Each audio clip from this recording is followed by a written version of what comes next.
one of them is right wing, one of them is left wing.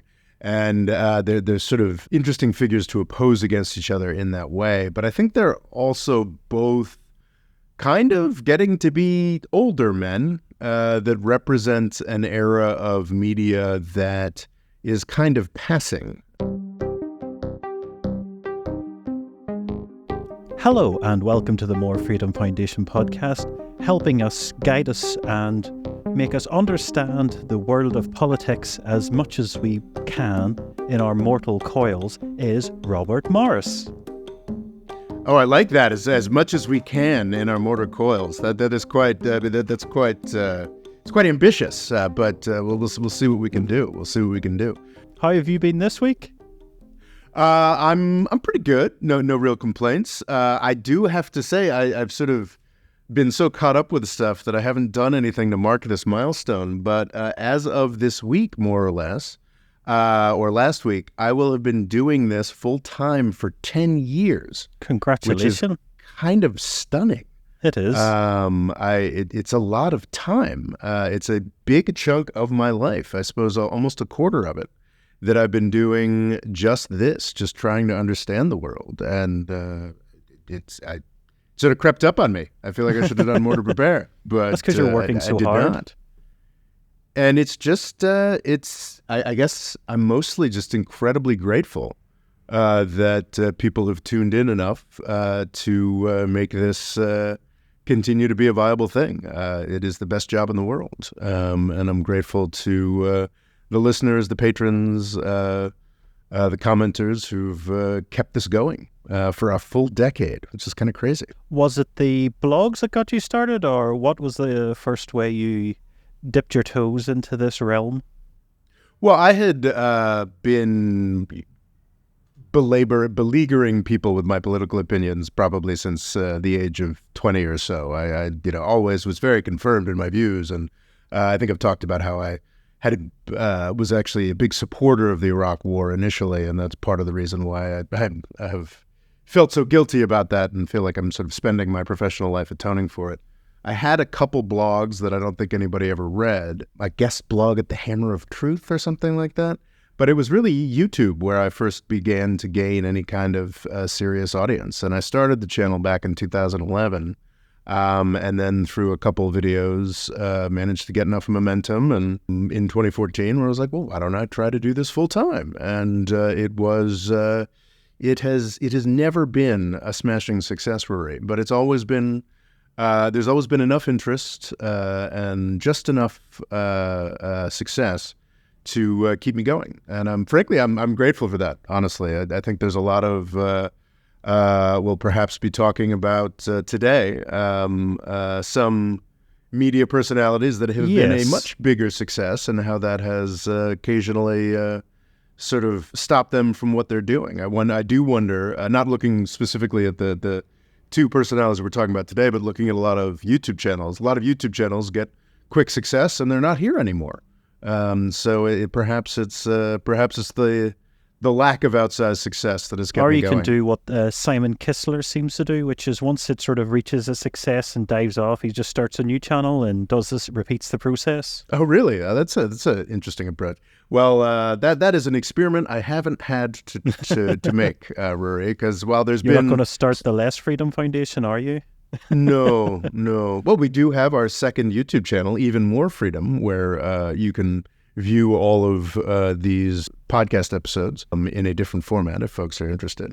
But no, I have yet to reach the level of runaway success where I decide to come up with a new channel. But one of these days, Rory, one of these days. Maybe for the 20th anniversary.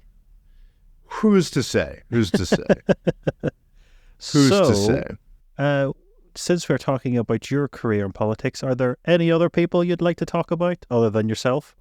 I thought it'd be interesting and to do a little bit of media criticism, specifically through the biographies of two very different but strangely interweaved men who sort of say a lot about the way that politics has been delivered in the United States over the past couple decades. And I think kind of illustrate sort of some dead ends that we're at that we are currently spinning around in U.S. media. And today I want to talk about Tucker Carlson and Jon Stewart. These are figures that are sort of billed as being from different, sort of polar enemies. They're sort of, one of them is right wing, one of them is left wing, and they're sort of interesting figures to oppose against each other in that way. But I think they're also both kind of getting to be older men that represent an era of media that is kind of passing. Jon Stewart probably had his heyday during the Bush administration between 2000 and 2008. Truly just an internationally recognized figure. He still is I think, beloved, not just in the United States, but internationally. You could probably attest to that more. He sort of became most famous for opposing some aspects of the George W. Bush administration. Tucker Carlson reached his greatest notoriety and greatest success during the Trump administration, hosting the main primetime anchor seat on Fox News, and became famous both for guiding and advising the sitting president at the time, Donald Trump, and also for clashing with his corporate masters at Fox News to a degree, to the point that he ended up getting ousted. Well, for an unknown reason? Did we ever find out why he was ousted, or...? I think there's a range. I've got my opinions. I think there's a range of other opinions. I think specifically what was used to turf him out was the aftermath of Fox News's more general policy of kind of flirting with lies about the 2020 election. With the lying about the polling machines or the voting machines, which cost Fox like just shy of $1 billion, 700 million. That's a lot of money. It's a lot of money. Yeah. It turns out it's funny because there's very little. The United States compared to the United Kingdom has very, very weak defamation laws. We are You can argue that the laws in the UK might be too strong. It seems to be a business of suing people. I think, Brad Pitt went to England to sue a newspaper for defamation. So there seems to be a weird business of, making money out of suing newspapers, while you can say a lot more. You have a lot more freedom of speech in America, but I guess there is a limit to it. Exactly. I'm a free speech fundamentalist. I don't believe that the journalistic institutions should be allowed to outright lie, but I do think that the U.S. does a better job with the First Amendment protections of free speech. But I think this is because it was a corporate interest. They were lying about a product and how it worked and functioned. I think it's different if you're specifically criticizing one individual. I think that's very true, Marie. I think the reason why this case against Fox News was so successful is because, it's very complicated and time-consuming to go after an entity for defamation in the United States. So an individual, a political figure, certainly a private individual, usually just won't bother. What Fox News was stupid enough to do was claim, or at least provide platforms for claims that they knew to be fraudulent about corporations, as you said, about companies that had the money and the interest in making damn sure that their good name be protected. But it also kind of undermines the fundamental aspects of a democracy. You're basically saying your votes don't count now because of X, Y, Z. Oh, there's no question that Fox News, any person on Fox News, Tucker Carlson, to the extent that he did it, undermining the 2020 election is incredibly shameful. But I don't know that that's exactly why Tucker Carlson was fired in 2023. I think that was the excuse. I think that it was something that he had been cruising for a while. In 2020, was he not massively popular on Fox? He was massively popular. I can testify to this in my own family. I have family members who are big Tucker Carlson fans, or at least were. He had incredible influence. I think he let that influence go to his head. I think he forgot who he was working for. He was working for Rupert Murdoch, not for Donald Trump. And I think in 2023, when Tucker Carlson was fired, the people at Fox News or in its corporate offices were still stupid enough to believe that anybody other than Donald Trump was going to be the presidential nominee for the Republicans. But all of this is getting a little far into the story. I think a more interesting place to start, or perhaps we can even talk about the biographies of these two men, which are very interesting, Jon Stewart and Tucker Carlson. But I think probably the most interesting place to start is really a formative, I think probably every 40-something plus listening to this podcast is going to be aware of how Jon Stewart killed Tucker Carlson's show back in 2004. This is going way, way, way, way back, but this was a huge, I watched this video online, and it couldn't have been on YouTube, because I think YouTube was founded in 2006. There's somehow... I got is an incredibly old clip on YouTube. It's hard to believe that there's a clip on YouTube that's 18 years old.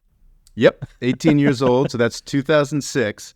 I started watching that 18-year-old clip, Rui, when I reviewed it for this, but actually there's a newer one that's in much better shape. It's not quite as it's an AI upscaled one, so it still looks it's got its own jankiness. So I preferred the original because it's just less distracting.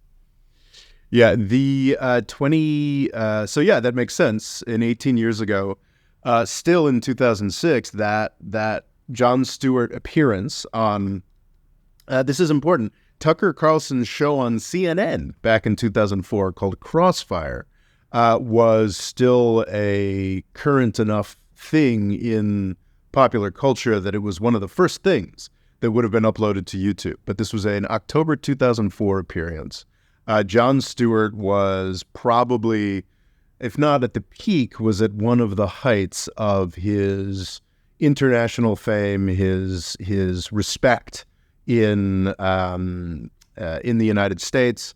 I think unironically, in the middle of the 20th century, we had television news anchors that were renowned as sort of, really like, sort of the nation's uncle or the most trusted name in news. Or Walter Cronkite is a name that comes to mind, a guy who, for one of the major networks, was the news reader. And whenever anybody talks about the Kennedy assassination, you talk about Walter Cronkite's response to that and how he handled that and how he sort of brought the nation through this horrible thing. And Jon Stewart became that to the extent that it was possible, because already by the early 2000s, we had a much more disparate, fractured culture than we did in the 1960s.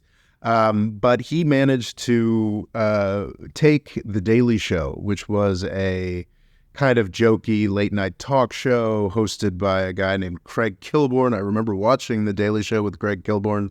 I suppose I probably would have been in college when that was happening. And Jon Stewart started hosting The Daily Show, and his delivery, his approach to satire, his version of comedy made him enough of a nationally respected figure that already by 2001, when I think of the aftermath of 9/11 and the pop cultural responses to that, interestingly, I think of the 9/11 edition of The Onion, which is still available online and I think is absolutely worth viewing. I think it came out later that week, or perhaps it was the next week. The Onion actually used to be a print edition, so they put out a print edition and an online edition, and that is possibly one of the most brilliant and scabrous and frankly prophetic pieces of media in the aftermath of 9/11. But other than that, the response that sticks with me the most, and I think certainly with a lot of people of my generation and with possibly other generations, is Jon Stewart's monologue when The Daily Show returned, I think a couple weeks after 9/11. And I get goosebumps just thinking about it. I didn't rewatch that. I don't know how that holds up. There's no other way really to start the show than to ask you at home the question that we asked the audience here tonight, and that we've asked everybody that we know here in New York since September 11th, and that is, are you okay? But by 2004, Jon Stewart was a tremendously respected figure. I think when he sort of lost his way was probably when Barack Obama was elected, and he sort of had to start reckoning with, how do I deal with a president who I don't completely, find to be this absurdist travesty. But so in 2004, he was sort of top of the world, what have you, and he goes on Crossfire. Now, Crossfire, it was in sort of a CNN establishment going back decades, I believe. Okay. I think it was actually William F. Buckley's Is the idea that television you have program. 2 interviewers attacking you? It seemed quite a strange concept. By the name, I thought it would be, 2 people of opposite sides, debating with each other, and you might have a television host as more like a referee, but it seemed to be they were both ganging up on Stewart, but he was definitely fit for them. I think that the Crossfire, the general idea was just that it'd be more back and forth. I didn't watch the entire episode. I zoomed through bits of it, but it was, the Jon Stewart clip that became so immortal was just the interview portion of this. The show started out with, as Stewart memorably described them, partisan hacks for the left or the right, providing their sort of canned responses to the news events of the day.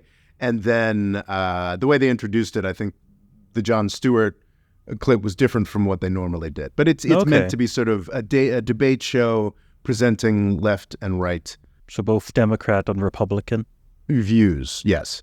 And what was fascinating about Stewart's appearance, and clearly it seemed to be surprising to both Tucker Carlson and Paul Begala, I'm not sure how to pronounce that, who were Paul Begala, perhaps, the Democratic-oriented guy, was that they were sort of expecting him to come on and do some jokes and talk about nude pictures of the Supreme Court or something.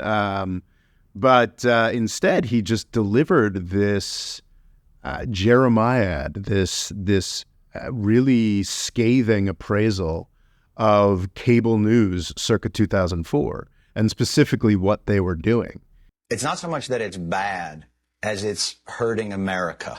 Well, they were criticizing him for not being, holding politicians to account enough. And he was pointing out that I'm on the Comedy Channel. He's on Comedy Central. He says that the show before mine has it's a puppet show.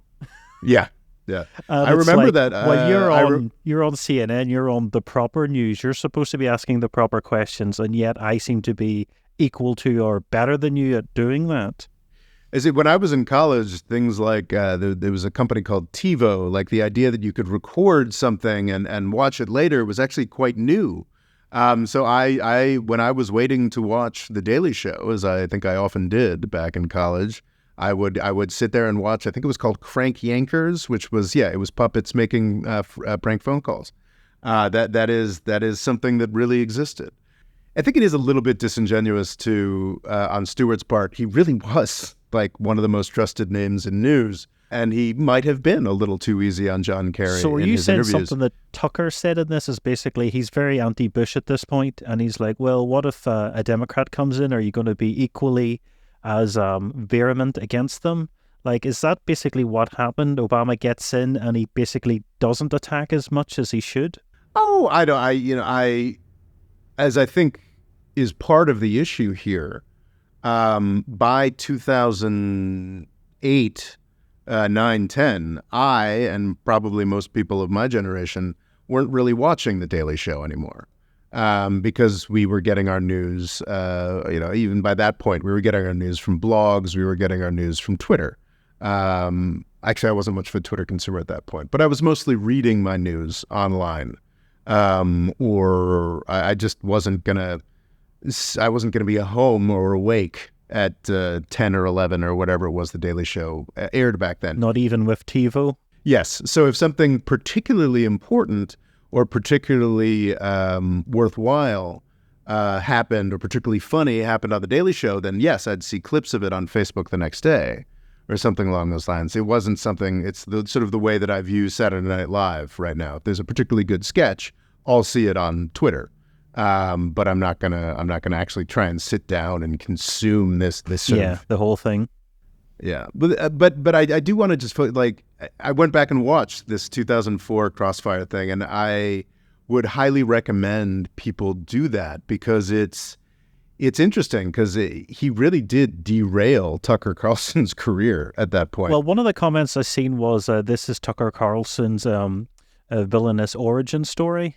I think that's, well, I mean, let's going back to Tucker Carlson's origins. He's got plenty of villainous. Just comparing the two men, it is interesting. Like, Jon Stewart is significantly older. I didn't quite realize this. Jon Stewart is 61, while Tucker Carlson, as of recording, is 54. Indeed. So that would actually make Jon Stewart kind of a late boomer. I think he's technically a baby boomer. Is it 45 to 65 is baby boomers? So Carlson will be a Generation X? Yes, and Tucker is extremely Generation X. I think they pointed out that actually the most fervent Trump supporters tend to be Gen Xers because, older people remember the America that Trump pretends to love so much, and aren't necessarily as into it, and younger people don't love Trump much. But it is kind of fitting that Tucker Carlson, this most prominent of Trumpers, is a Generation Xer. Tucker Carlson is very West Coast. I wouldn't expect him to be born in San Francisco. There's plenty of rich white people in San Francisco. Yeah. He's not your stereotype. One thing I considered is his mother was like a free-spirited artist who left when he was about 7 to go to France. Do you think that sort of meant he kind of wasn't so keen on liberal arty types? Oh, I'm sure that's part of it, but I think probably mostly the money. They seemed his father seemed to marry well into Campbell's soup money. Or is it the Swanson family? Yeah, there's a bit of everything. There's a lot of money going about. There is a lot of money swimming around in Tucker Carlson's history. Which sort of made his... Just a comparison to Jon Stewart, I don't think he had a lot of money in his life. I think he lived fairly working class, worked a lot of normal jobs, and that life wasn't the easiest for Jon Stewart. Well, I think Jon Stewart was the children of immigrants. I think those migrants did very well. Eventually, it sounds like. But like he worked as a busboy and all sorts. He seemed to have much more contact with normal people. When I think Carlson read about normal people. Yes. It's interesting that in 2004, these guys were both hosting prominent cable platforms. In 2004, I suppose, Tucker would have been 34, and he would have been hosting this since 2001. So since the age of, 31, 32, he was anchoring a very prominent television show. And still dressed like a child. He's a strange look. Yes, the bow tie. Mm-hmm. Tucker did, I think George Will used to do this as well. It was sort of a way to signify, create your brand or whatnot. Okay. And Tucker Carlson had that bow tie. That's what he wore, I believe, on every episode of Crossfire to sort of distinguish himself and make himself more of a character, more of a caricature. I think it is interesting that in 2004, this guy was, barely out of his 20s and was already a massive success. Jon Stewart was a massive success, a much larger success, in his early 40s after spending decades trying to make that happen. It does appear like he had made... Well, he did get a psychology degree, and he basically... It seemed to be that he was just naturally funny and sort of thought, well, I'll go to New York and see if I can make it. Well, yeah, and I think he worked, in the trenches of comedy since the mid-'80s. There's a thing in the UK, I think it's The Graft. You're supposed to sort of tour Britain for maybe a good 5 years and stuff, so the likes of Ricky Gervais aren't liked because they never went through this. Ah, interesting. So I would say... Jon Stewart definitely has gone through the your classic comedy graft, going to, normal clubs and working your way up into television. And Jon Stewart, I think, is from New Jersey, which is largely a suburb of New York City. And I think he's probably born in New York City if he was born in the 60s to parents who then moved out to the suburbs or whatever. Yeah, New York City. But he really did, work his way up. And he had... I remember in the mid-'90s, he had a television show that I liked. It's called The Jon Stewart Show on MTV. I can't remember anything other than that I liked it. But it was sort of a he'd get to a point and then he'd fall back. And then he'd get to a point and then he'd fall back. And he finally frickin' made it.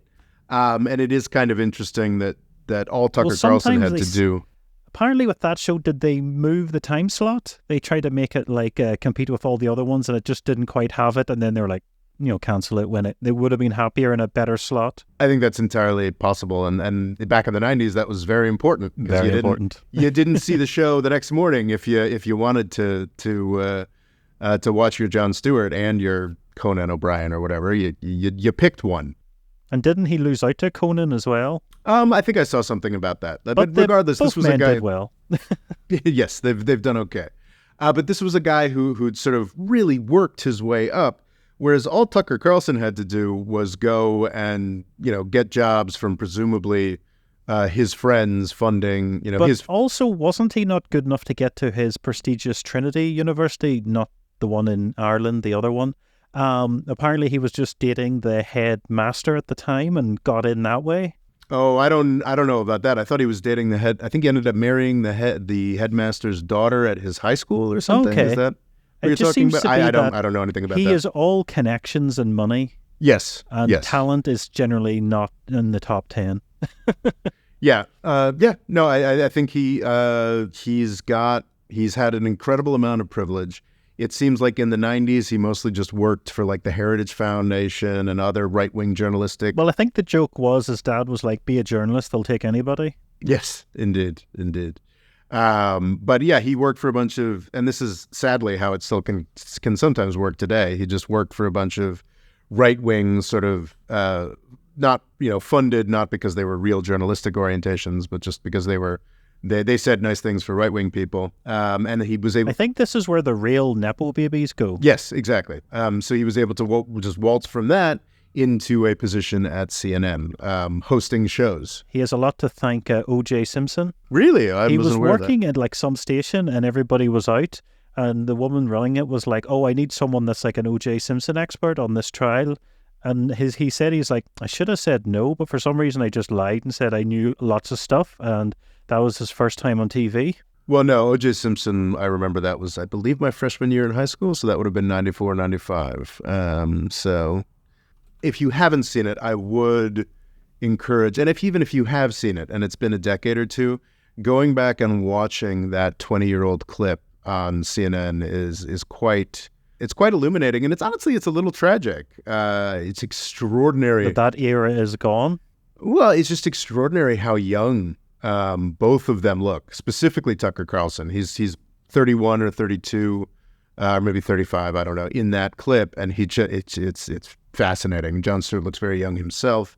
And it's interesting because they're both battling sort of different sides of, I believe, something that's just lost, which is just the idea that cable news could provide something positive to our discourse. And I just don't believe that it has, frankly. And I think both of these men have, in their subsequent careers, have proved that in different ways, frankly. Basically, Jon Stewart's appearance on Crossfire got Crossfire canceled. You're doing theater when you should be doing debate. This had been a CNN mainstay for decades, and in the cancellation message or press release from the CNN guy just 3 to 6 months later, he mentioned specifically Jon Stewart coming on and saying, yeah, actually, this probably isn't that helpful. Tucker Carlson seems to have spent a couple of years in the wilderness. Hilariously, he worked for both PBS, the public broadcasting service, PBS public broadcasting system, I guess, is that what it is? MSNBC, which is are both kind of interesting places. Well, MSNBC is now, it wasn't really at the time, is sort of, and actually I think they're trying to get away from it now, but is sort of the more Democratic Party coded of the cable news channels in the United States. And it's just kind of fascinating to see this right-wing firebrand spent the years between 2004 and 2008 working for PBS and MSNBC, which is kind of... One thing I always find is I just don't... Quite often those newscasters have to be like top tier, especially in America, because there's so much local. It's like if you're not A-star material, it's like go to local. And I just don't think he ever had that sort of extra bit to stay in those places. Although he did stay at CNN, 5 years? Well, he stayed at CNN for 5 years. He stayed at Fox News. I mean, I don't think we can really... Oh, yeah. Fox News was... Because he's not really doing the news, though, at Fox. It's more like one big, long opinion rant. Oh, of course. But that's really all that... It's almost like something out of the TV or the film Network, but like they've managed to sort of tame him. I mean, honestly, Rory, like my take is that it's yes, Fox News is obviously more base, more crappy, more opinion trash, but most cable news, that's all that most cable news is. And I think I think Jon Stewart might actually have come to believe this, is that despite how fresh and how new, and that's kind of why I come back to this Crossfire thing, is in 2004, Jon Stewart really was despite being, almost a full decade older than Tucker Carlson, he was the voice of the brash, new, this is, we're going to, get away from being super respectful, and we're going to tell it like it is, and da-da-da-da-da. And I think Jon Stewart definitely won that conversation, to the extent we're not just where he inspired an endless list of Jon Stewart clones, from John Oliver to Stephen Colbert to Samantha Bee to Hassan Minhaj it was also, I think, his sort of like, let's be iconoclastic, let's sort of throw out the propriety and stop being so respectful. Honestly, kind of inspired a lot of the crap we see on Fox News, a lot of the more impassioned and sometimes diluted stuff that we see. I think the sad thing is Jon Stewart went on to Crossfire in 2004 to be like, I need you guys to be more, take your job more seriously and be more, deal with issues more honestly. Right now you're helping the politicians and the corporations, and we're left out there to mow our lawns. You just said we're too rough on them when they make mistakes. No, you're not too rough on them. You're part of their strategies. You're partisan, hacks.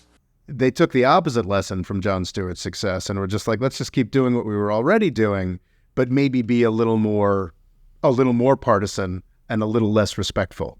I kind of feel like Jon Stewart himself might have seen just how, his own... Well, because Jon Stewart feels very like, it's almost like he's come through it and he feels haggard, while at the time Tucker Carlson is still quite fresh-eyed, or, he's still very optimistic for the medium, and he still feels like it's something to be proud of, while Jon's like, I've been through it, I've seen you lot, and it's all just horrendous. Well, that's interesting, because I remember seeing this in 2004, and my view was that even though, yes, Jon Stewart had that haggard sort of cool to him or what have you, that he was the insurgent. He was speaking on behalf of, yes, the American people, but also youth, just saying like, oh man, like enough of this canned political BS. Let's talk about reality and let's be da-da-da-da. It's hard not, from this perspective, so it's hard not to look back on that a little mournfully, because I don't feel like Jon Stewart really met, probably by his own standards, probably didn't really meet his goals or his approach. And as I think you had mentioned, I didn't watch the clip, but he's sort of talking in his triumphant return to The Daily Show over the past couple of weeks. He's been sort of talking about how television is dead. So he had left for a number of years, hasn't he? And he's only come back in the past, week or two? Yeah, so I guess well, let's talk about, so we've got Tucker Carlson in the wilderness in the 2000s, and this is Jon Stewart's incredible, is it apotheosis, is that term, or just the incredible peak and success. He gets onto this show in 1999, instantly makes it a bigger deal than it was under Craig Kilborn. George W. Bush is elected under circumstances that half the country was quite disturbed by. It's sort of that was a much more seriously, frankly, disputed election than the 2020 election was. The vote counting went on for weeks. And Jon Stewart became sort of the voice, or at least the voice of the younger end of folks who were disturbed by that. And also was just really, really funny.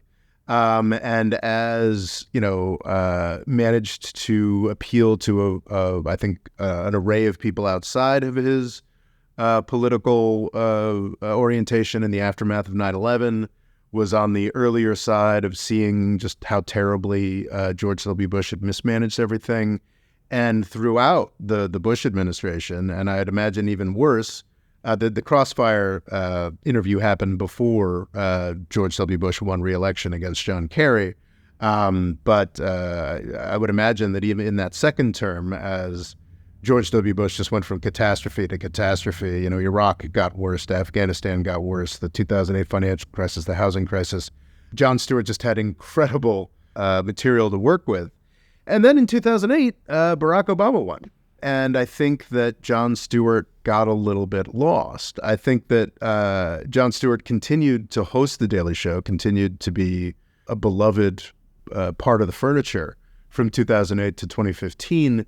But what I recall souring myself on The Daily Show, especially as I started getting more and more invested in actually what was going on with foreign policy, what was actually going on with the way that the system was working in the United States, was I'm just like, what? Jon Stewart is just the Fox News show. He was running, The Daily Show was a late night comedy show on Comedy Central that during the Obama years seemed to be exclusively focused on what Fox News was doing.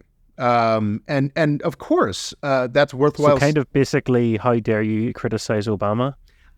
Kind of that sort of thing? Well, the Fox News is such a... have you ever sat down and watched much Fox News or just clips? Just clips, and I've watched the documentary What Out Fox, but it can be grinding.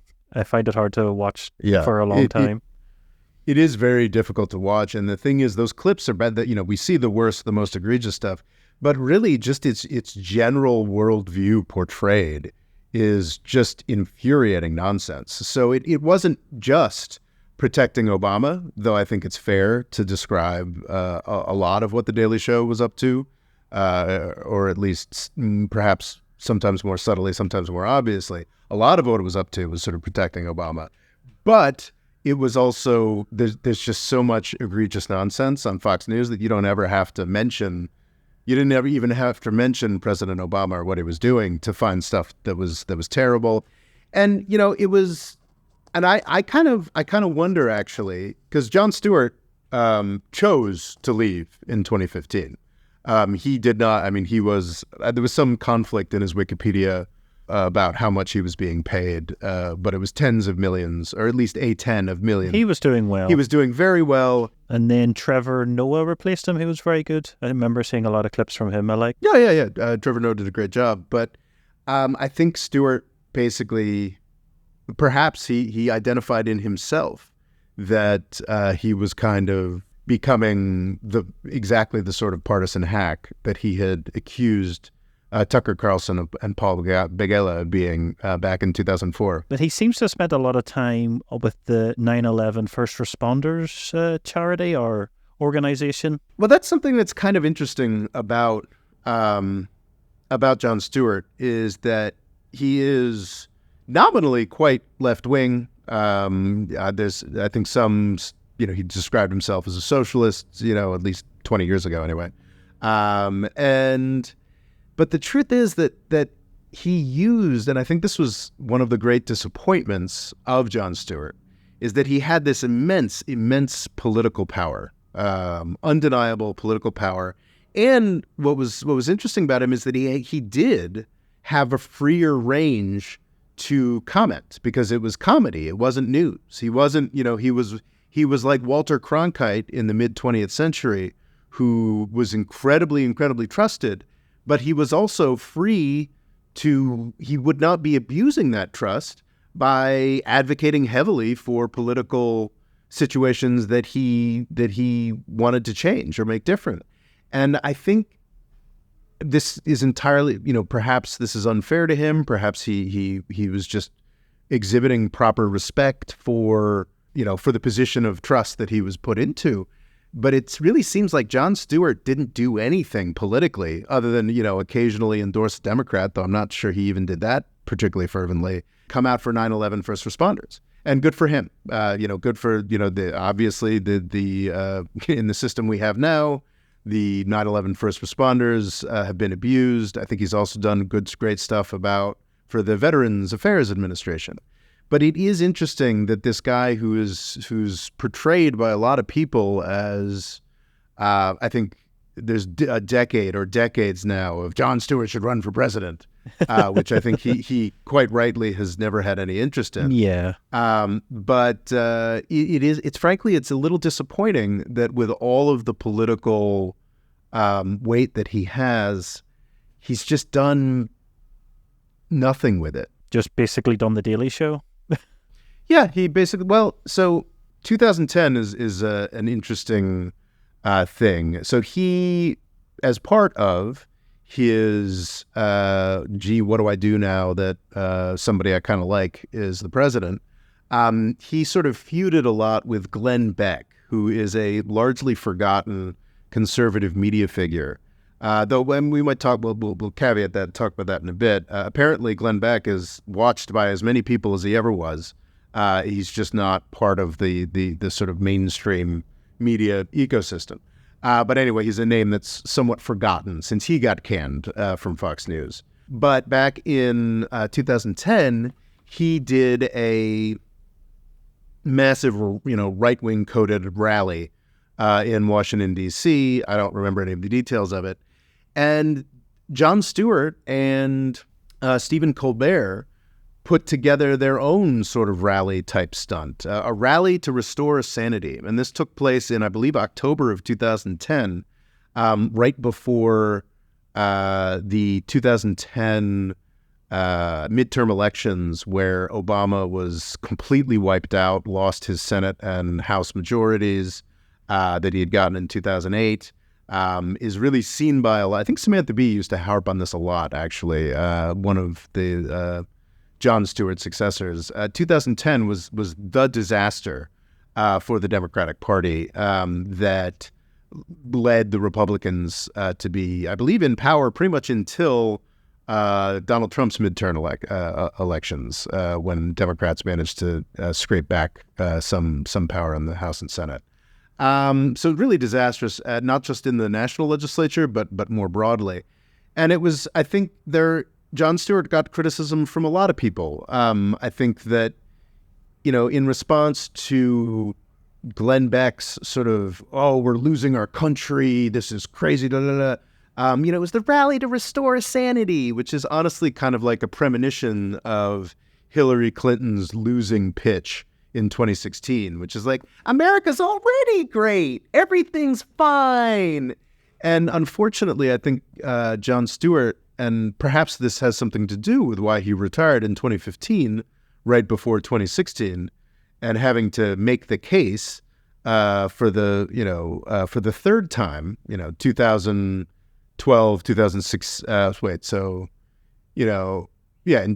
guess in 2012, he would have been trying to make the case for Obama, and then in 2016, to look at the United States in 2016 that had not recovered from the financial crisis, that had really, really deep-seated problems that the Democratic Party was really rooted in.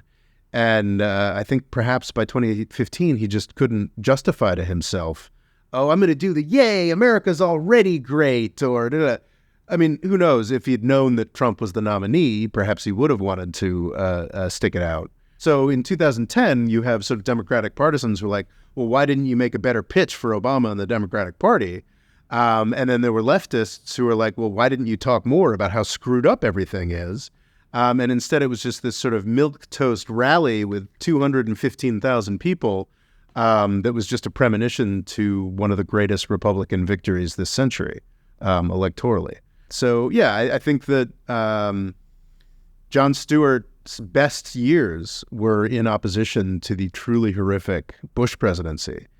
One of the counterfactuals that I think is kind of interesting, and I used to think to myself, but having lived through the Trump years, I'm actually kind of like, maybe not, like, gosh darn it, it was just 50,000 votes or something that Hillary Clinton lost by in 3 or 4 different states. What if Jon Stewart had still been on the air in 2016?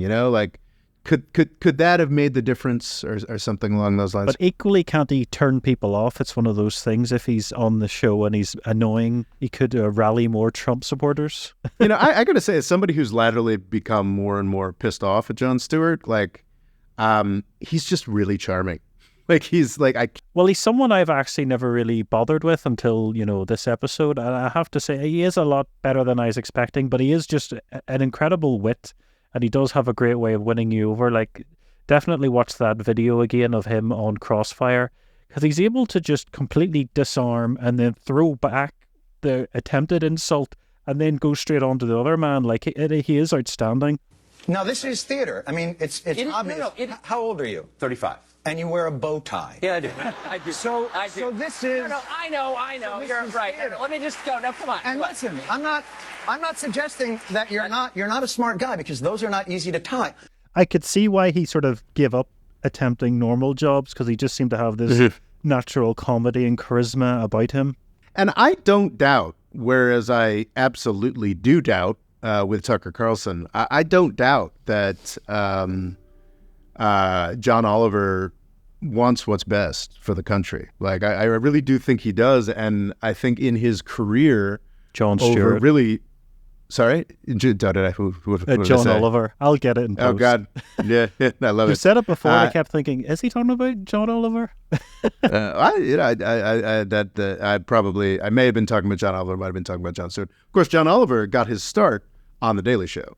Steve Carell got his start on The Daily Show. Stephen Colbert got his start on The Daily Show. John Oliver was on The Bugle before then. It's a lesser-known podcast, but it's very good. Oh, didn't know that. But this may not be resonating so much for international audiences, but these are sort of like very significant names in American comedy and American talk shows, even American journalism. John Oliver specifically. But that's sort of the thing about Jon Stewart's career, at least the past decade of it, is I think I do see a man who's honestly reckoning with, I could have done more, and I didn't. And I think that he's torn in a lot of different directions. I think he is a very establishment figure. I think there are elements that want in him that want to do more and help push the country in a better direction. But I also don't think he knows how, because he's a comedian. But do you also think he's now sort of too detached from reality himself? Oh, I'm sure. I'm sure. I think he's probably less detached from reality than, say, Tucker Carlson is. Yeah, but I don't think Tucker was ever plugged in. No, that's true. That's true. Just to that issue, though, the format that he pioneered, the model that it's still clear with these new episodes of The Daily Show that have been coming out for the past couple of weeks that he still does better than anybody else does.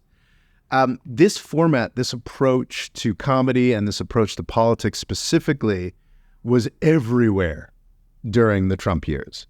Not just the people like John Oliver, Samantha Bee, Stephen Colbert, who came directly out of The Daily Show, directly out from under Jon Stewart's wing, but like Seth Meyers, I guess Jimmy Fallon a little less so, but a lot of late night comics, Jimmy Kimmel, sort of we're all sort of cosplaying Jon Stewart versus George W. Bush. They were all taking this sort of like, this very jaded, very partisan approach to Donald Trump and how dumb he was and how and did it help at all? Did it move the needle the slightest bit? Well, I think satire can only get you so far. Yeah. And I think it gets back to this America was already great idea, which is this sort of Jon Stewart's version of satire is very rooted in a United States, and I believe this to some extent, that where everything is right or could be right if it weren't for these dastardly Republicans. And I think that to some extent was true during the George W. Bush administration. But by 2016, the rot had set in far enough. Things were bad enough in this country where that just no longer rang true. That no longer made sense. And I think that's kind of where we get Tucker Carlson's resurrection as a Fox News commentator. he really, man, Tucker Carlson, I remember being surprised, actually, in 2016 to be hearing about Tucker Carlson again. He apparently did finally, through print journalism, or I guess probably online journalism written, the Daily Caller was a conservative newspaper he helped found in 2010. He became a Fox News contributor in 2009. And I'd imagine that he finally had to do a little bit of scrapping and fighting to try to get back into the limelight. Because really, yeah, from that 2004 getting knocked into the wilderness by Jon Stewart, it wasn't really until 2016 that he got a show of his own again, 12 years later. And that was to replace Megyn Kelly, who had been a Fox News sort of stalwart for a number of years. Tucker replaced Megyn Kelly, got his own show in 2016. And then in 2017, Bill O'Reilly was canceled, and Tucker Carlson became the star of Fox News. And that was, of course, well-timed with the Donald Trump presidency. Obviously, Tucker Carlson is popular because of his flirtations with racism. He is popular because of... I heard, was it Daily Stormer, which is a neo-Nazi website, basically said Tucker Carlson talks about all our talking points, but the language changed is a bit more presentable for mainstream audiences, something like that. And so I do want to say that, but I'm saying that in the spirit of not just a caveat. It's huge. The racism, the just sort of general, I'm an old man who doesn't understand things. Don't you not understand things either? Like very unappealing, anti-migrant, anti-woman, anti-gay. All of that is a key part of Tucker Carlson's appeal, as it is part of the appeal of everybody else on Fox News. What is interesting about Tucker Carlson, and I think is part of the reason he got fired from Fox News, is that he also, regret to say this, but gets a little closer to some of the realities than Jon Stewart does. I believe, despite Jon Stewart's antagonism, and he did an incredible. Just this morning, I went and watched an episode of his Apple TV show, and on the military-industrial complex, and it was perfect. It was like spot on. But then he'll go and do an interview with Hillary Clinton and Condoleezza Rice that's respectful and wants to know what they think about the state of the world. Or he'll like have a largely respectful interview with David Petraeus. You know, so you want him to go for the jugular with everyone? Well, but I think I want him to be a little more consistent in his critique, and I think it's irritating how much of Tucker Carlson's approach to foreign policy has been boiled down to, by himself as well as others, a sort of pro-Putin joke.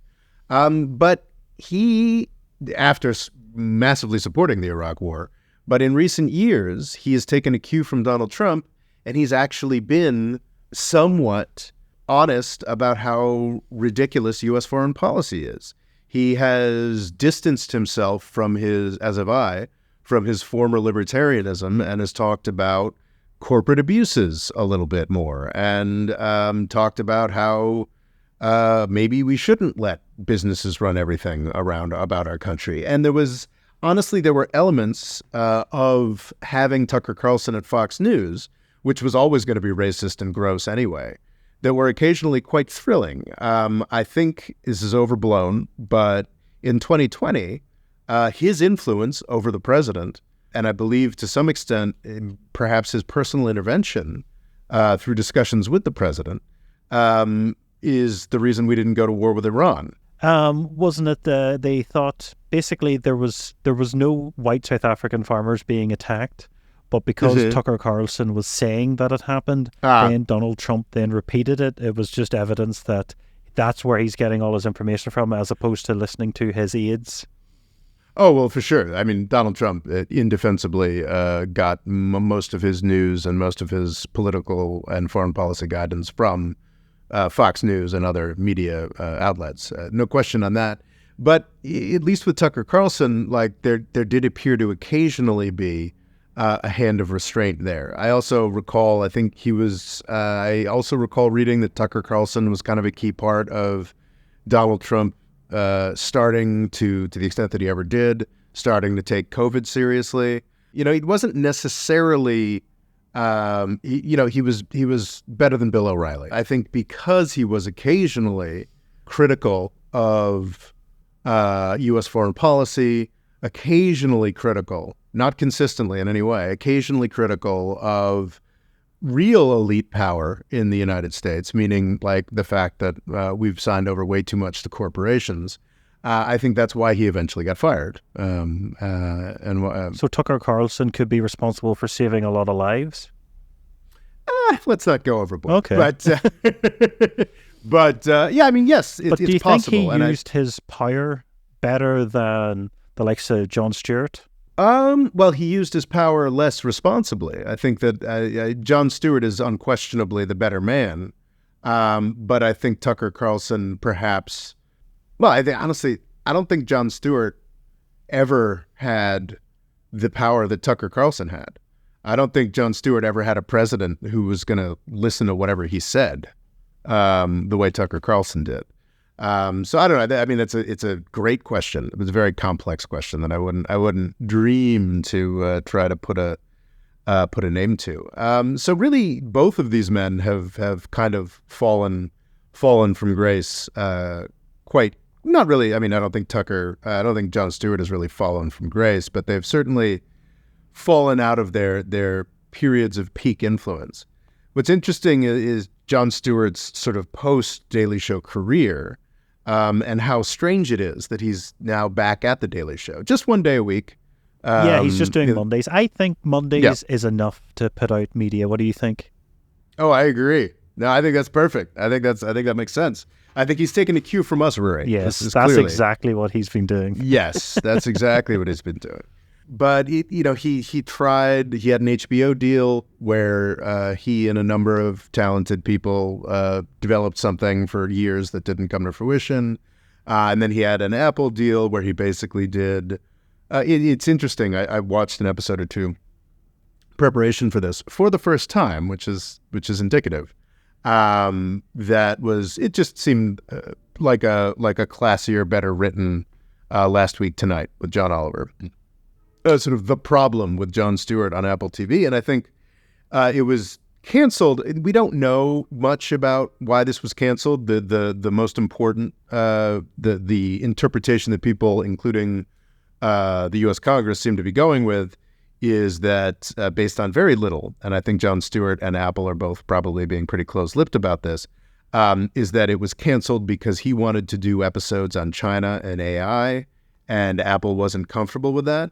But I looked into this a little bit, and it's based on a New York Times article where that's literally one sentence, and they don't expand on it at all, and I haven't seen much more discussion of this.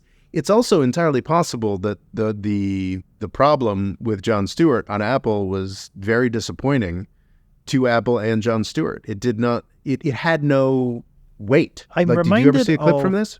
Well, that's what I'm going to say. I'm reminded that there's certain things, like there was a new newspaper launched in the UK maybe a couple of years ago, and it just had to give up because it's almost like you can't launch a newspaper anymore. Newspapers can exist, but they have to be legacy.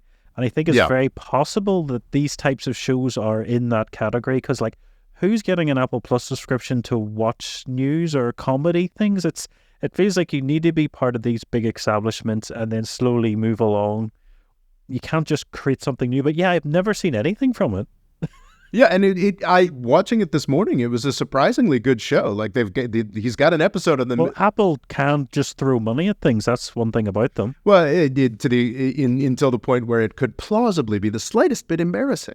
I don't know what the hell was going on. Like there's this podcast episode. I couldn't watch more than 10 minutes of it where Jon Stewart is sitting there with Hillary Clinton and Condoleezza Rice, like two of the architects of some of the worst foreign policy this country has ever had. And just sort of, tell me what you think about the fall of democracy in the world or what have you. Yet the episode on the military-industrial complex that he put out on the problem, like we could have done that, Rory. Like it was, I found nothing to disagree with on it. I thought it was brilliant. and I don't think anybody was watching, Rory. I think that's Yes. I think that's why he's gone back to the Daily Show, is because where people will actually see him. and it's been successful. Millions upon millions have watched those clips. I do think it's well, I guess we'll talk a little bit more about Tucker Carlson in the next episode, so we can leave him behind. What Tucker Carlson's been up to recently, now he's not on TV. Indeed. Indeed. But with Jon Stewart, I've watched both of the 2 episodes. And his first episode was, honestly, I thought, kind of brilliant. He basically was like saying something that we just don't say, we've all been saying and thinking online, but just doesn't get said much in a studio format, which is that Joe Biden is too effing old. He wasn't endorsing Trump or anything, but just simply laying out, like, this is nuts. This and also is the insane. fact that Trump is, 3 years younger? Like, they're making it out like Trump is like 20 years younger, when in reality they're... And something I was considering is both these men could die before this election. Like, it's not out of the realm of possibility. Absolutely a possibility. So, he referenced that. That was great. But I'd have to say in his second episode, he did what we're going to do for our next episode, which was make jokes about Tucker Carlson going to Russia. And it just... And even in his first episode, I was surprised. So the way that the Daily Show is organized, there's a longish monologue, and then there's a longish interview, and that's the Daily Show. It's only a half hour, 40 minutes or what have you. And his in that first episode, his interview was with the editor-in-chief of The Economist magazine. And she is, The Economist is about as establishment as you can imagine. Yeah. And it's also, it's hyper conservative in the U.S. Parlance, or old school. It's like old school Rhino Republican. It's basically, it's the most neoliberal thing that he could have done. It's basically to interview, and got her on to talk about how nasty Russia was, mostly. And it's just very, very establishment stuff that Jon Stewart is sort of churning out now that he's back on the Daily Show.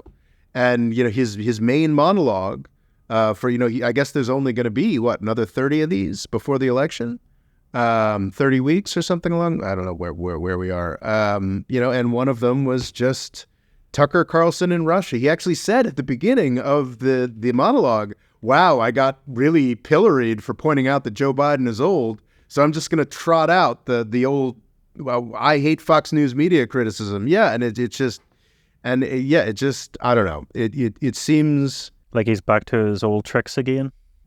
It just seems kind of sad. And it doesn't seem as sad as Tucker Carlson, but it is kind of interesting to see these 2 media figures and the way that they've bounced off each other over the past 20 years. And they're both still trying to make it work in a largely dying medium. But I think it was worth discussing. And doing their best to support their parties. Indeed. I think it was worth discussing. Mm-hmm. Well, we'll catch you next time. Indeed. The More Freedom Foundation is also available on YouTube and TikTok. Rob's Twitter is RobOLaw, and he's also written a book called Avoiding the British Empire, What It Was and How the US Can Do Better. And music provided by Kevin MacLeod.